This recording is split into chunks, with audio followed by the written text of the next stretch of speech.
Yes, hello again, everybody. Just like a real bus, you wait for ages and two come along at once. Bus stop, obviously, the schedule's been a little bit off recently, but two bus stops in a week. Imagine that, two coming along at once.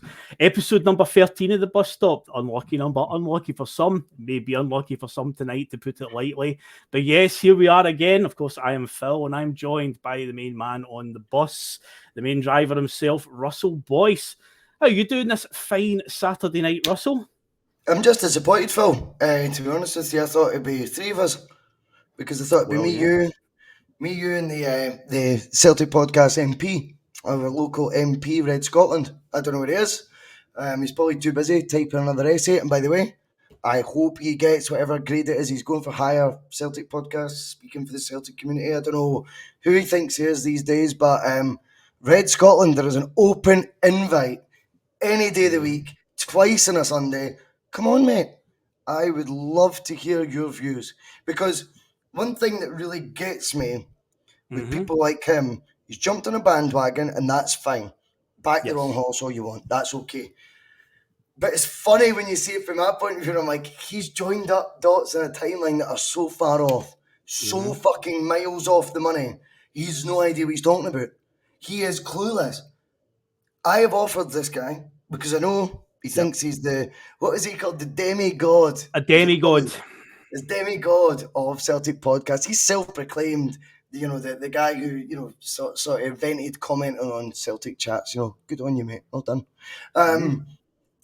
I think it'd be really good to hear his observations and take them apart one by one. The way I like debate is correcting him on things and him being unable to correct me on any of it because he's full of shite. One thing he's good at, though, is typing up into a wee false economy, typing into a blank wall, right? That's what he's good at, where no one's going to challenge him. Come on the bus, Red. But the thing is, guess what? No one even knows your name. No one knows what you look like. And I don't think you'll have the courage of your convictions, young man, to come on the bus, cause no fuss, get a grip of yourself. It don't cost much. Just come on. Come chat with us, because you've got plenty to say, clearly. You've got plenty of views. And I think he seems to think he knows more about this rusty, rusty, haggard old bus, rickety bus. Rickety bus, whatever. Aye, and amongst us. I mean, I'm going to be honest, Russell, the comment, the essay that he wrote, I genuinely read the first two lines and I was like, already I'm bored. I saw there was a read more button, so I clicked that, and suddenly this comment that was like that on my screen went like that. So I was like, okay, out of curiosity, I'm going to copy that into a Word document and see how many words are in it. 834 is the answer. And of course, in amongst there, he's took a wee pop at me, says, Phil, the 40-year-old virgin McGinley. Well, at the end of the day, you're the one that's typing an 834-word rant. If anybody's needing laid in this scenario, probably you, Red Scotland. It's no me. Yes, Phil. Do you know what? The thing is, I said this on the bus stop not even long ago. I said, if it's the Wild West they want, I'm all for it. But everyone always makes us out to be, particularly myself, the big bad wolf. Yep. The Sinister Pod. I react to people. And if people want to throw snide and they can't take it back, so they're not witty enough, they're not sharp darts enough, or like Red Scotland, you just hide behind your wee keyboard, son. And you take loads of things up and you look like a wee hard man. That's okay. That's your gift, mate. And of course you can do that. But don't make up stuff like you've been blocked off the bus. I love having folk like you on the bus. I love the fact you watch all our shows. Make sure you watch all those ads all the way through as well, Red Scotland, because, that extra 36 pence does not go amiss, young man.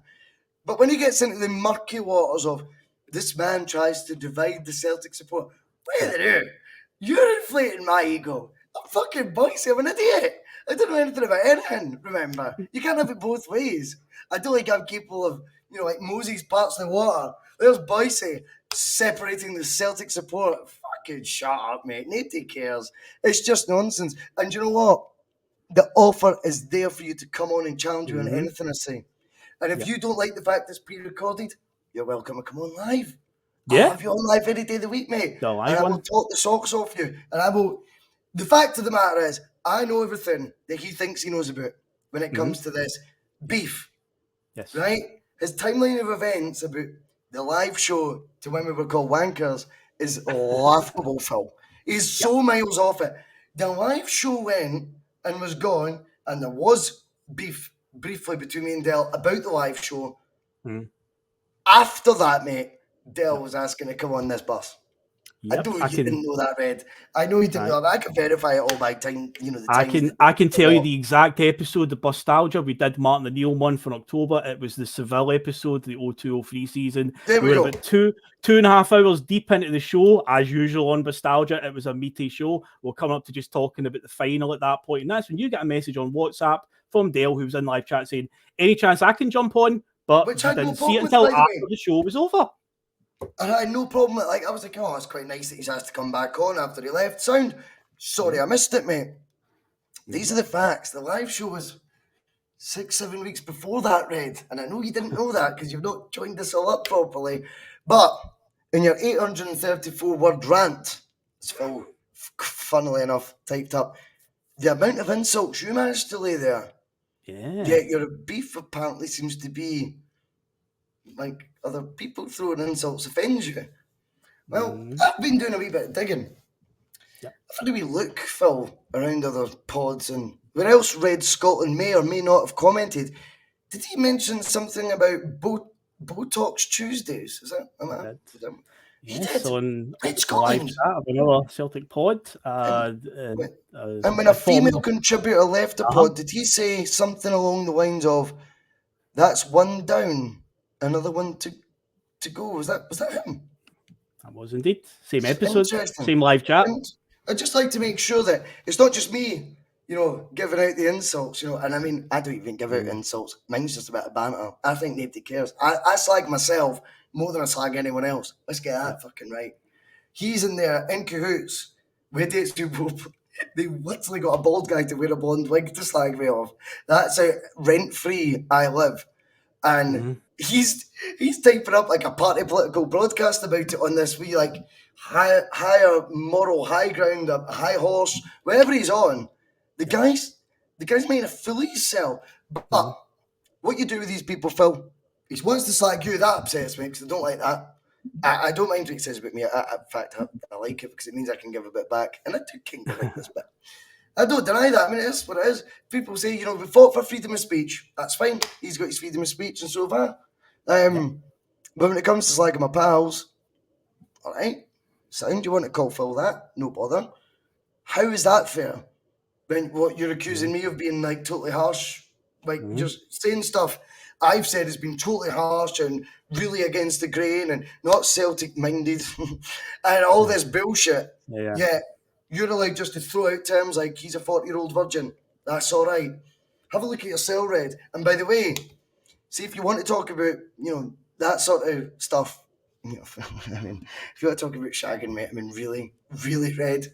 I don't think you've got many notches in the old bedpost. You know what I mean? If you're spending all your time ranting 834-word essays about a rickety old bus that you definitely don't watch ever. Yes. Yes, I'm sure he's enjoying this episode right now as it's going live. And he's probably got a wee bee in the bonnet as well that we've recorded this. But hey, every bus stop's pre-recorded apart from one episode, but it's there. But the offer's there. He can come on pre-recorded, come on live. Have the courage of your convictions, Red. Let's debate. Let's hear your points of view. I would love your company. I think you've got really fascinating observations. I think a lot of them are very interesting, as much as they might be factually wrong. I still would like to hear them face to face. I think it'd be fun. In fact, you know what? See if you want your face covered up, you can still come on and just your voice.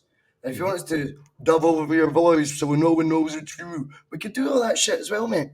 I think, yeah, great Pantheon-esque. Right, was that you? I think you should come on, mate, and find your bollocks, mate, because there is no point ranting and raving about stuff you don't know without wanting to educate yourself further. You are a know-it-all after all. You speak for the Celtic community. We're part of it as well. I think you should join us. I would love to hear his input. I'd love to hear his insights. And as I say, I'll take great pleasure in correcting him on every single fucking one of them that he's got wrong because he's got so much wrong. And it's funny watching folk back the wrong horse so blatantly in front of your eyes. But Red Scotland, I'll say one more time before we move on to actually talking about the Celtic. The offer is there. The door is open. The bus door is swiped open. You have a free lifetime ticket on the bus. Come on anytime you want, mate. And I'll be sitting waiting, and I will take you to school anytime you want, mate. It'll be fun. Eddie Hearn and Simon Jordan. That's what it will be, mate. It'll be the Celtic equivalent. And folk will like it. This is entertainment at the end of the day. It's a podcast channel. I don't kid on the manager or that. Do you know what I mean? Like I don't mind. I think the wee beef, I think it generates a wee bit of interest. I think it's fun. And what I won't have, though, is if you want to dish out insulting names or terms about, like, to yourself, Phil, who's been nothing but a stand-up guy to everyone, including myself, you want to throw that out in one hand, and yet in the other hand, be all offended at, what did Bhoycie say? They got 3 likes on a post. I'm sorry that cuts to the bone.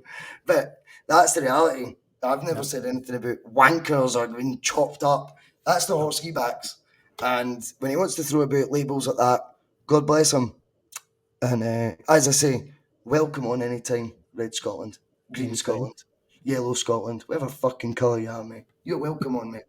Yep. We're not hiding. We're not hiding anywhere. We're right here. Now let's move on then, Russell, to, as you said, a bit of Celtic chat, as we always do on the bus stop, because, we've got a game tomorrow if international break's over. But there's something you want to bring up as well, a point that, I've seen a few people on the bus have mentioned that. I know I've definitely said it at some point.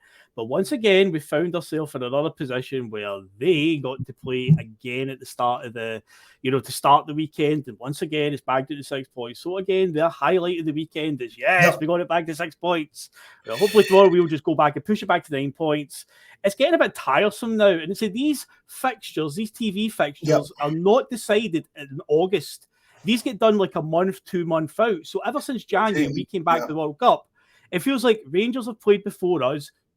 What I would say maybe 15 times. This season it's 17. 17. Jeez. And I think Celtic are 6. God. And the last time was they played Dundee United on a Sunday afternoon and we played on a Saturday. I guess the last time it's happened we went first, but that was back in January, maybe. I don't know if you remember, we addressed it on the bus because Mark brought it up in the group chat, the judge. And I kind of was like, look, mate, maybe I'm reading a wee bit too much into it. And I kind of tried to have a wee sort of look back at between December, November, October, September. And I was like, you're right, they have had a bit more. But I didn't really read too much into it then. Since then, since Celtic realistically went 9 points clear, Phil, that's the best way to put it. Yeah. How many times have Celtic went 12 clear? Once, I think. I think it's that one time they played Dundee on a Sunday. How many times have you been 6 points behind? I'll say about 9 since the World Cup, maybe. Since we went in clear, like on the same amount of games played, how many times did they clawed it back to 6? How many times has Celtic extended it to 12? And the thing is, I know Ange doesn't read into this bullshit. No. I get that, and I love that, and that's fair enough. But there is a wee bit of you going, imagine there was a 1 point gap right now and this was happening. Oh, yeah.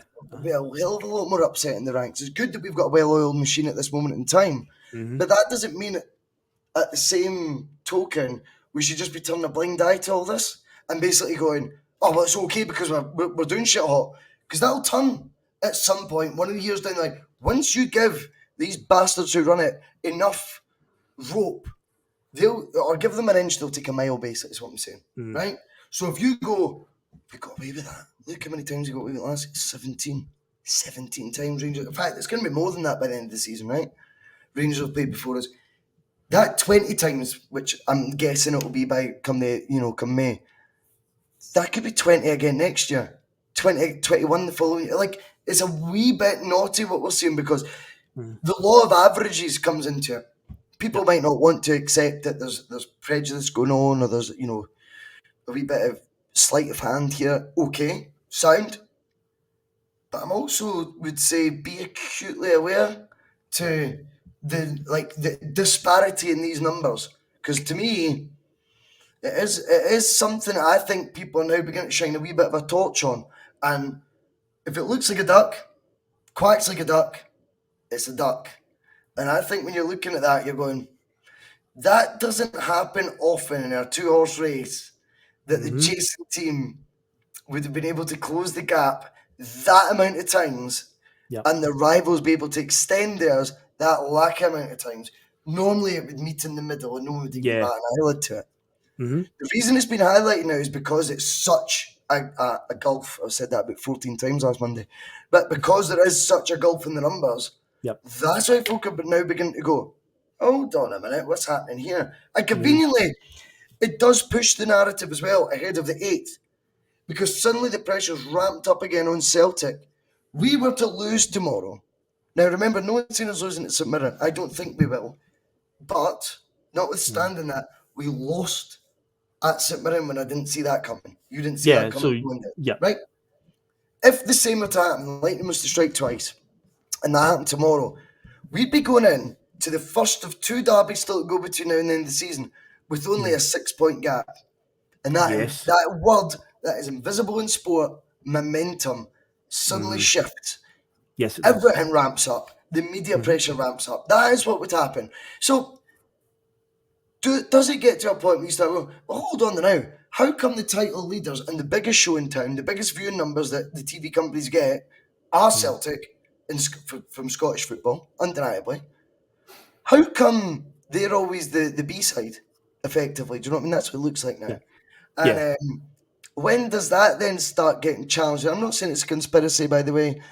I think it's an observational point at this moment in time, which I do also happen to think, with my Celtic hat on, this is actually here, by the way, not a hat. But with my Celtic hat on, I happen to also think that I'm maybe more blasé about it and more relaxed about it, Phil, than I normally would, based on the fact we've got that cushion of a lead. Turn this into a 1-point gap. I think there'd be a lot more fans talking about this in a more of a vitriolic sort of nature than what they are right now. Totally. The dynamic completely changes with that one. But yeah, it's been, I say, something that I've noticed all the way. It's getting quite frustrating because I'd like to see a bit of pressure put on them, but like, we're now 12 points in front. Let's say you cope with that. Yeah, right. Usually in these cases, it would meet somewhere in the middle. In fact, you could probably look at what's been going on down in England as maybe a barometer. I'd be interested to see between Arsenal and Man City this season, how many times it's been Arsenal have played first and City have played first. I know today City played at lunchtime and Arsenal played in the 3 o'clock. So we could use that as a barometer, maybe sit and look at the numbers there at some point and just go, I wonder. There's another argument as well, Phil. How many times has Mickey Beale been 12 points behind? Yet both clubs have won the exact same amount of games since he took over. And how many times has he been 6 points behind since he came in? Yeah. I'm pretty sure it's maybe once or twice at the most he's been at 12 points. I don't think twice. I definitely don't even think twice since he's come in. There's definitely only one game I can definitely think of, but if there's another one that I'm missing, then it's faded into obscurity. But I can definitely remember one game on a Sunday. But it feels naughty. It feels naughty. And again, I like to try and be balanced as much as I can. But when I was on Twitter earlier, the amount of folk posting about it, I thought, this is catching fire, this story a wee bit. Yeah. And when you're actually looking at the stats, you're going, wait, now that can't be how it normally works. But we'll find out. We'll find out what impact it has tomorrow. I'd like to think none. I think if we lose, we'll lose, and Ange wouldn't point towards that either. No. However, I think the debate would come with more heat if Celtic were to drop points tomorrow. That makes sense? I think so, yeah. It's been building up. Hopefully we don't see anything of that opportunity present itself and we just go and deal with it as we've done since coming back for the World Cup. Just, no problem at all. We'll just deal with it, put it back to 9 points. But yeah, you're right. If there was the worst to happen tomorrow, then I think the backlash would be pretty big compared to what it might have been like 2 months ago where it wasn't really as noticeable. But now it's getting to the point where a lot of people are like, but the thing is, who jinx mostly is behind that? I think it's the TV company try to make it more of a tight race, or the governing body are the ones that are influencing this. And this is where it becomes, one of those things where you look at it and you go, really, is anyone at it to try and upset Celtic? Maybe not. But from a broadcaster's point of view, of course they want the popcorn. They want it to be as compelling a title race, even when it's a damp squib or the job's done. They want to still try and force the issue to try and keep the minimal viewers they'll be getting. Do you know what I mean, for Scottish football? So to that extent, I get it, but I do think a sporting conversation will end up occurring if that were to be the norm, because that ratio's it's not fair, it's not balanced. whatever it's based on, either way, from a sporting context, it's lopsided. And to me, getting to go first is a benefit. Now, what we also need to remember is you play the same amount of home and away games. Yeah. Traditionally, it would be the away team is on the telly, the home team isn't. Yeah. So Yeah, that's naturally, true, yeah. that may often mean, well, the home team Saturday at 3 o'clock, the away team may be your Sunday. But it seems to have, funnily enough, fallen that when they've been away, they're Saturday at 12 o'clock. The Motherwell game last week being a prime example. Case in point, yep. Yes. So this isn't me like scaremongering or with a tinfoil hat on. I just think it's a point that we should observe. Yeah, definitely. Keep an eye on that one.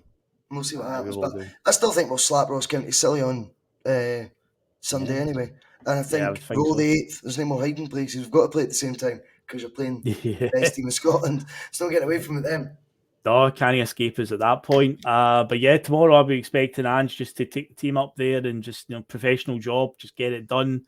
And roll on the Easter weekend with that game against that lot. Should be certainly popcorn and fireworks that day on April the 8th. That'll be a great occasion. But yeah, tomorrow, say Ross County, the wee park and that sometimes is benefiting, but overall we've got a good record up there, so I wouldn't be expecting any problems there. So yeah, just more of the same tomorrow. Celtic just put it back to 9 points, keep them at arm's length, and make sure that once again the highlight of their weekend was getting it back to 6 points for maybe 18 hours or something like that. The sort of the one thing that they live for every weekend. I kind of like that if that's the highlight of their whole their whole week is that. So yeah, if we can put it back to 9 points, ideal. And well, I hope the highlight of Red Scotland's weekend is this episode, because Red, we're still waiting, mate, and you're welcome on, mate.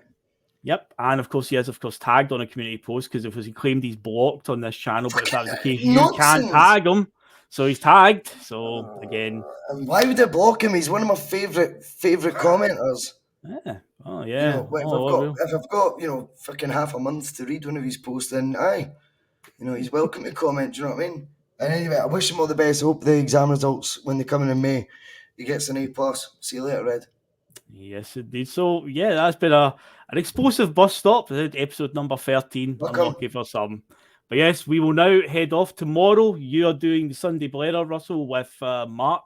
And David. David's on. And David. So I'll be a guest, Phil. So that'll make David a 40-year-old virgin as well, because I'll just be sitting on the bus while David hosts. That must make, shut up, mate. So, no, the Blether will be on. We'll probably go in 10:45, 11 a.m. tomorrow. Okay. And then it'll be myself, Terry, and I think Steve-O could be good work for tomorrow's Sunday PMP. I think Steve and Terry could be good fun. No worries. No worries at all. The only two folk who could drink me under the table. Steve-O's a bit of a wild card with some of the stuff he puts in the That's why I love him, man. That's why I love him in the bus, man. He can handle it. I love it. He can. He certainly can. But yeah, we're heading off. So you lucky people. We gave you 2 bus stops in 1 week. Imagine that. But can we keep up that consistency? There. I don't know. We'll see. To be confirmed. We'll see on that one. But yeah, we're heading off now. Enjoy the rest of your Saturday night, whatever you get up to. You're watching the boxing, or if you're like me, watching WrestleMania. Oh, sorry, Red Scotland. Watching that, after what he called me. But yeah, anyway, I'm going to be watching that tonight as well. So whatever you're doing for the rest of the weekend, enjoy it. And yeah, we shall catch you later, folks.